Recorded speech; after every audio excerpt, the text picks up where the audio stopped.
forces loyal to Libyan commander Khalifa Haftar have seized control of a third key oil port in the country. On Monday, they reportedly took the terminal of Zuwaytina. Haftar's fighters earlier said they'd taken the Ras Lanuf and Sidra terminals too. The terminals had been held by allies of Libya's UN-backed government. Militia in the two ports have confirmed Sunday's attacks, citing several casualties, but they maintain the claims of seizing control are highly exaggerated. Haftar's forces don't recognize the army of Libya's coalition government, as the administration there hasn't been ratified by parliament. The government has called on the army to protect ports against what it calls the flagrant aggression of Libyan sovereignty. Ras Lanuf and Sidra account for more than half of Libya's oil output. Well, let's get you more now on these developments in Libya. I'm joined live from Cairo by CCTV's Yasser Hakim. Yasser, of course, no doubt Egypt closely watching these developments in Libya. Just how worried are authorities there?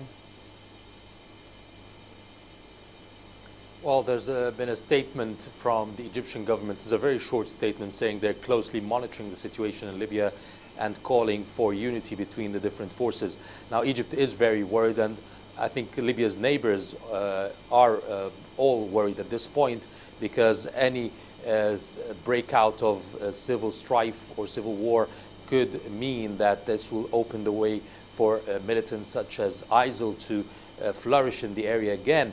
And this will obviously have its fallout on the borders to Egypt and the other side, the other countries neighboring Libya. Egypt has been known, it's no secret that Egypt has been supporting Khalifa Haftar in the last few years, but after the formation of the coalition government and the war on ISIL, that was also included the US air forces, Egypt took a balanced stand and has been hosting meetings continuously in the last few months from all the political forces in Libya and trying to forge some kind of unity between them. But obviously, at this point, it seems that this unity is a far-fetched, and we could see more escalation between the different warring factions and different militias in Libya against the Libyan army led by Khalifa Haftar. Well, as you say there, the risk of a civil war in Libya would certainly affect the entire region. Yasser, at this point, has there been any word from the Arab League over their concerns of a civil war in Libya? Nothing yet from the Arab League, maybe because it's the first day of the Eid holidays and the Arab League has not convened.